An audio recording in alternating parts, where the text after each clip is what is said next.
رکھتا ہے تو اس ایک روزے کے اجر کو نہیں پا سکتا جو اس نے رمضان میں چھوڑ دیا۔ ہمارے دین کا حسن ہی یہی ہے کہ وہ دین فطرت ہے، اس میں کسی بھی انسان پر ناروا بوجھ نہیں ڈالا گیا۔ قرآن پاک میں اللہ تعالیٰ فرماتے ہیں لا یکلف اللہ نفسا الا وسعها، اللہ تعالیٰ کسی نفس پر اس کی وسعت سے بڑھ کر بوجھ نہیں ڈالتا، اس کو تکلیف نہیں دیتا۔ قرآن پاک میں جہاں روزے کی فرضیت کا اعلان کیا گیا وہاں اس کے ساتھ ہی کچھ ایسی حالتوں کا بھی ذکر کر دیا گیا۔ عائشہ رضی اللہ عنہا سے روایت ہے کہ رسول اللہ صلی اللہ علیہ وسلم کو بعض اوقات اس طرح فجر ہوتی کہ آپ اپنی بیوی کے ساتھ ہم بستری کرنے کی وجہ سے جنبی ہوتے، پھر آپ غسل فرماتے اور روزہ رکھ لیتے۔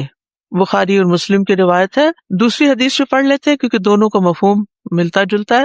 وَعَنْ عَائِشَةَ وَأُمِّ سَلَمَةَ، اوپر والی حدیث صرف حضرت عائشہ روایت کر رہی ہیں، دوسری ام سلمہ بھی جو امہات المومنین میں سے ہے، رضی اللہ عنہما قالتا، قالتا کیوں کہا گیا ڈوئل ہے جی، کان رسول اللہ صلی اللہ علیہ وسلم یصبح جنبا من غیر حلم ثم یصوم، متفق علیہ۔ حضرت عائشہ اور حضرت ام سلمہ رضی اللہ عنہما بیان فرماتی ہیں کہ رسول اللہ صلی اللہ علیہ وسلم بغیر احتلام کے حالت جنابت میں صبح کرتے پھر روزہ رکھ لیتے۔ بخاری اور مسلم نے روایت کیا ہے۔ اس سے پتہ چلتا ہے کہ حالت جنابت میں، اس کو حالت جنابت کہتے ہیں نا، جب فرض غسل کرنا ہوتا ہے شوہر بیوی کے تعلق کے بعد، تو ابھی نہائے نہیں، آپ سحری بنانے لگ گئے، آپ کھانے لگ گئے، اتنے میں اذان بھی ہو گئی، آپ اذان کے بعد بھی غسل کر سکتے ہیں، ٹھیک ہے۔ تو اس سے پتہ چلتا ہے کہ حالت جنابت میں سحری کھا سکتے ہیں، ٹھیک ہے، ناپاکی کی حالت میں سحری کھا سکتے ہیں، یعنی جنابت کی حالت میں روزہ رکھ کے پھر آپ بعد میں پہلی فرصت میں نہا لیں، کیونکہ فجر تو پڑھنی ہوتی ہے نا، اور نماز تو پاکی کے بغیر نہیں ہوتی، لیکن عمومی طور پر روزہ بند ہونے اور سورج نکلنے کے درمیان تقریباً 1.5 گھنٹے کا وقفہ ہوتا ہے، تو اس میں ایک کھانے کے ایک دم فوراً بعد بھی غسل نہیں کرنا چاہیے، وہ بھی صحت کے لیے نقصان دہ ہوتا ہے۔ تھوڑا سا 10-15 منٹ کا وقفہ کر کے پھر نہا لے، پھر بھی فجر کا ٹائم ہوتا ہے، پھر انسان نماز پڑھ لے، تو اتنی دیر اگر وہ ناپاکی کی حالت میں بھی رہا ہے سحری کھانے کے بعد تو کوئی حرج نہیں، یعنی اس کا روزہ شروع ہو چکا ہے اور ابھی وہ ناپاک ہے تو وہ بعد میں نہا کے نماز پڑھ لے، کیونکہ نماز کے لیے طہارت ضروری ہے۔ اور یہاں یہ جو لفظ آیا نا جنوبن من غیر حلم، احتلام کے بغیر جنابت، کیونکہ جنابت احتلام کے ساتھ بھی ہوتی ہے اور احتلام کے بغیر بھی، یعنی بیوی کے ساتھ تعلق کرنے کی وجہ سے۔ اب احتلام جو ہے یہ وسوسہ شیطانی کا نتیجہ ہوتا ہے، جس میں انسان کوئی ایسا خواب دیکھتا ہے کہ اس میں ہسبینڈ وائف کا ریلیشن شپ ہو رہا ہے، حالانکہ وہ حقیقت نہیں ہوتی، اور اس کے بعد یعنی منی ڈسچارج ہو جاتی ہے اس خواب کی وجہ سے بھی، کیونکہ بعض خیالات ایسے ہوتے ہیں کہ جن کی وجہ سے ایسا ڈسچارج ہو جاتا ہے جس پر غسل واجب آ جاتا ہے۔ ایک تو نا عمومی وٹنس جو ایک نارمل نیچرل طریقے سے ہوتی ہے، یا لیکوریا کی وٹنس، اس سے فرق نہیں پڑتا، لیکن یہ ایکسیسو ڈسچارج ہوتا ہے جو یعنی پھیل بھی جاتا ہے، تو اس پر پھر یہ کہ غسل واجب ہوتا ہے۔ لیکن انبیاء چونکہ وسوسہ شیطانی سے محفوظ رہتے، اس لیے خاص طور پر یہ کہا گیا کہ احتلام کے بغیر دوسری جنابت کی حالت میں آپ روزہ رکھتے تھے، اور اس سے یہ بتانا بھی مقصود ہے کہ اگر احتلام کے بغیر بھی اگر کوئی ناپاک ہے سیکشل انٹرکورس کی وجہ سے تو سحری کھائی جا سکتی ہے۔ اب اس میں تھوڑا سا ذکر ہم کر لیتے ہیں، ایک اور جنابت کی حالت ہے وہ حائضہ کی ہے، پیریڈز کی وجہ سے۔ اگر حائضہ عورت طلوع فجر سے پہلے پاک ہو جائے، اس کا بلڈ آنا ختم ہو جائے، وہ صاف ہو جائے، چاہے وہ 1 منٹ پہلے کیوں نہ ہو، تو اس پر روزہ رکھنا لازم ہے، اور اس دن کا روزہ اس کا پھر صحیح ہوگا، اس پہ قضا نہیں ہوگی، کیونکہ اس نے پاکی کی حالت میں روزہ رکھا۔ چاہے وہ غسل طلوع فجر کے بعد کرے تو اس پہ کوئی حرج نہیں، لیکن یہ نہیں کہ آپ پاک ہی 15 منٹ بعد ہو رہے ہیں یا آدھا گھنٹہ بعد یا سورج چڑھنے کے بعد۔ کچھ لوگوں نے، ہم نے بچپن میں سنا تھا کہ 10 بجے تک پاک ہو جائے تو نہا کے روزہ رکھ لیں، شاید آپ نے بھی سنا 12 بجے، اچھا آپ کے 2 گھنٹے اور زیادہ۔ یہ درست نہیں ہے، وہ روزہ نہیں ہوگا، ٹھیک ہے، اس کی قضا دینی ہوگی، وہ تو رکھنا ہی پڑے گا، ٹھیک ہے۔ اور اگر ایسے کچھ کر چکے ہیں تو احتیاطاً وہ روزے قضا کر لیں اپنے، کیونکہ لا علمی کی وجہ سے انسان بعض غلطیاں کر لیتا ہے۔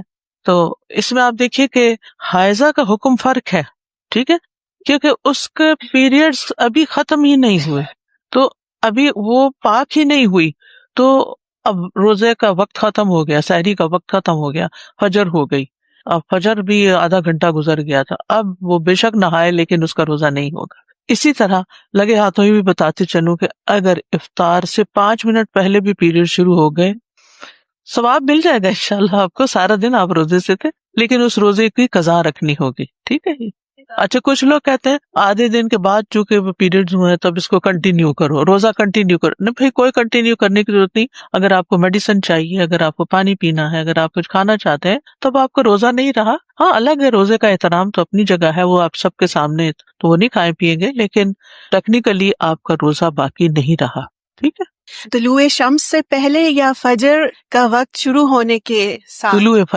طلوع فجر کی بات ہو رہی، جی طلوع شمس نہیں، کیونکہ ٹھیک ہے۔ جہاں روزہ بند ہو گیا طلوع فجر شروع ہو گئی، یہ مطلب ہے۔ تو اس حدیث سے جو باتیں پتہ چل رہی ہیں وہ یہ کہ حالت جنابت میں روزہ رکھ سکتے ہیں، حیض کی حالت میں روزہ نہیں رکھ سکتے، ٹھیک ہے۔ اس سہولت کو کیوں رکھا گیا؟ مثلاً اگر آپ اٹھے ہیں دیر سے اور فجر ہونے میں صرف 15 منٹ باقی ہیں، اب آپ نہانے چل پڑے تو سحری نہیں کھا سکتے آپ، تو آپ کو سہولت دی گئی پہلے کھا لو، روزہ رکھ لو اور اس کے بعد نہا دھو لو، ٹھیک ہے۔ اذان ہو بھی گئی تب بھی آپ بعد میں پاک ہو سکتے ہیں، کیونکہ نماز کے لیے غسل کرنا ہے نا، نماز اس کے بغیر نہیں ہوتی۔ لیکن یہ ہے کہ اس کیفیت کو معمول نہیں بنانا چاہیے کہ انسان چلو رخصت ہے تو خواہ مخواہ لیٹ کرتے چلے جائے۔ اگر آپ کے پاس اتنا وقت ہے کہ آپ ان ٹائم سحری اور غسل دونوں کر سکتے ہیں تو غسل کر لینا افضل ہے۔ ایک ہوتی ہے افضل حالت اور ایک ہوتی ہے رخصت کی حالت۔ رخصت ہوتی ہے بطور مجبوری کے کہ ٹائم کم ہے، لیکن ہمیشہ انسان کو تقویٰ کے اعلیٰ درجے پر جانا چاہیے۔ آپ کو معلوم ہے نا کہ تقویٰ کے بھی درجے ہیں۔ ابن قیم کہتے ہیں کہ تقویٰ کے 3 درجات ہیں۔ نمبر 1، دل اور اعضاء کو محرمات اور گناہوں سے بچانا، دل اور اعضاء کو حرام چیزوں سے، گناہوں سے بچانا۔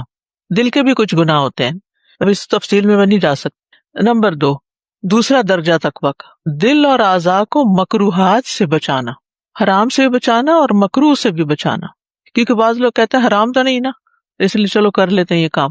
تیسرا ہے دل اور اعضاء کو لایانی اور فضول امور سے محفوظ رکھنا، فضول باتوں سے، فضول کاموں سے، وقت ضائع کرنے سے، بیکار کے کاموں میں الجھنے سے بھی بچانا۔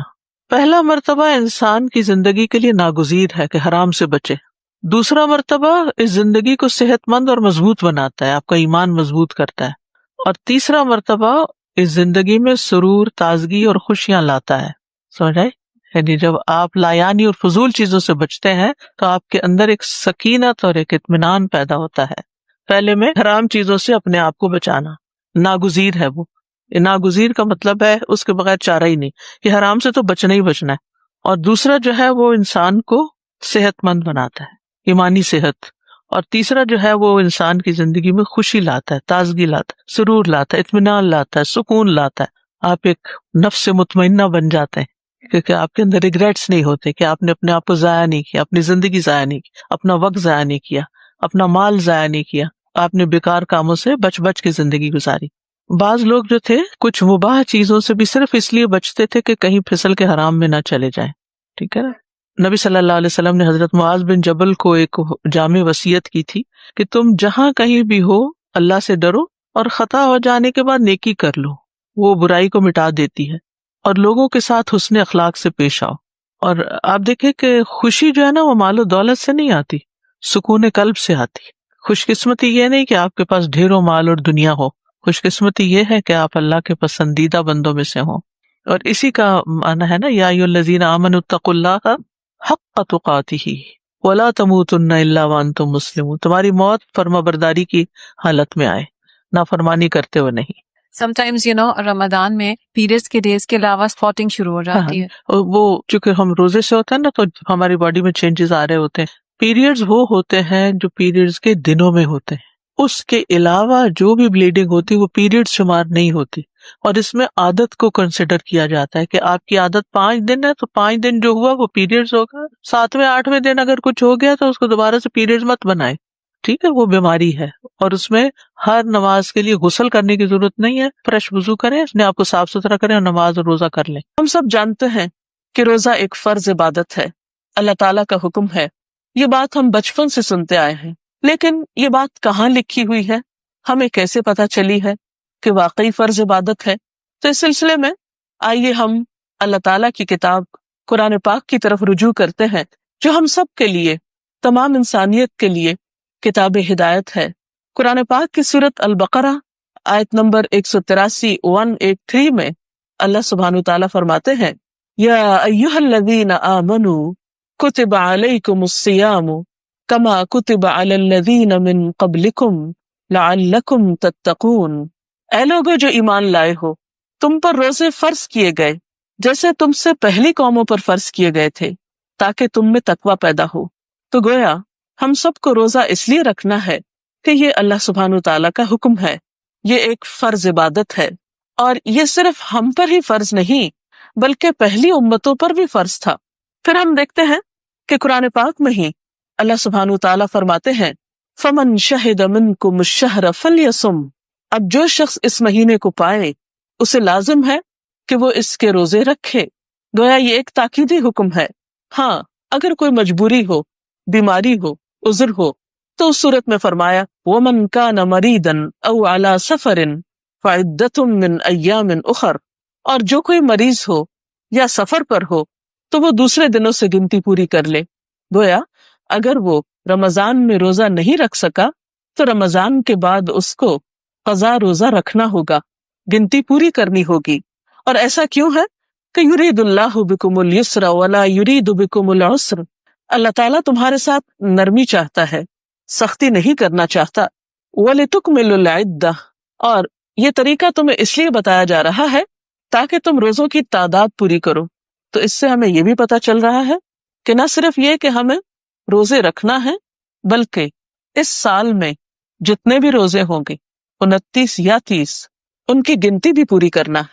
اور پھر وَلِتُكَبِّرُوا اللَّهَ عَلَى مَا هَدَاكُمْ وَلَعَلَّكُمْ تَشْكُرُونَ، اور جس ہدایت سے اللہ نے تمہیں سرفراز کیا ہے اس پر اللہ کی بڑائی کا اظہار کرو اور تاکہ تم شکر ادا کر سکو۔ قرآن پاک کے علاوہ حدیث رسول صلی اللہ علیہ وسلم سے بھی ہمیں روزے کی فرضیت کا پتہ چلتا ہے۔ ابن عمر کی روایت ہے، عن ابن عمر رضی اللہ تعالی عنہ قال رسول اللہ صلی اللہ علیہ وسلم بنی الاسلام علی 5 شہادت ان لا الہ الا اللہ وان محمد رسول اللہ واقام الصلاة وایتاء الزکاة والحج وصوم رمضان، رواہ البخاری۔ حضرت ابن عمر یعنی عبداللہ بن عمر رضی اللہ تعالی عنہ فرماتے ہیں کہ نبی اکرم صلی اللہ علیہ وسلم نے فرمایا، اسلام کی بنیاد 5 چیزوں پر ہے، اور بنیاد یعنی فاؤنڈیشن جس پر کوئی چیز قائم ہوتی ہے، تو گویا اسلام کی عمارت 5 چیزوں پر یا 5 پلرز پر قائم ہے، جس میں سب سے پہلی چیز اس بات کی گواہی کہ اللہ کے سوا کوئی معبود نہیں اور محمد صلی اللہ علیہ وسلم اللہ کے رسول ہیں، یعنی ہمارے پاس اللہ تعالیٰ کے پیغامات لے کر آئے ہیں کہ ہمیں کیا کرنا چاہیے اور کیا نہیں کرنا چاہیے۔ اور پھر نماز قائم کرنا، زکوٰۃ ادا کرنا، حج کرنا اور رمضان کے روزے رکھنا۔ تو گویا اللہ تعالیٰ کی کتاب کے بعد رسول اکرم صلی اللہ علیہ وسلم کی تعلیمات سے بھی ہمیں یہ بات پتہ چلتی ہے کہ روزہ مسلمانوں کے لیے ایک بنیادی عبادت ہے، اہم ترین عبادت ہے۔ اس کے بغیر دین کا تصور مکمل نہیں ہوتا۔ حال یہ ہے کہ اگر کوئی شخص رمضان میں روزے نہیں رکھ سکا اور رمضان کے بعد وہ اس کی گنتی پوری کرنا چاہتا ہے، تو کیا صرف روزہ رکھنا ہی کافی ہوگا یا پھر اس کا کفارہ بھی دینا ہوگا؟ تو اس کے لیے بات یہ ہے کہ روزے کا بدلہ روزہ ہی ہے۔ اگر کوئی شخص معذور ہے، اتنا بیمار اور مجبور ہے، ایسے مرض میں مبتلا ہے کہ جس میں وہ دوبارہ بھی روزہ رکھنے کے قابل نہیں، تو وہ شخص کفارہ دے سکتا ہے۔ لیکن وہ شخص جو رمضان کے بعد اپنے عذر سے نکل آئے، مثلا بیمار تھا اور وہ صحت مند ہو جائے اور اب روزہ رکھنے کے قابل ہو، تو اس کے لیے کفارہ نہیں، روزہ ہی ہے، یعنی قضا روزہ رکھنا ہوگا اس کو۔ روزہ فرض ہونے کی کوئی عمر نہیں بتائی گئی کہ 10 سال میں یا 11 سال میں، اس کے لیے بلوغت شرط ہے، یعنی ایک بچہ جب بلوغت کی عمر کو پہنچ جائے، لڑکی یا لڑکا، اور اس کی اپنی علامات ہیں جو بتائی گئی ہیں، تو اس وقت سے روزہ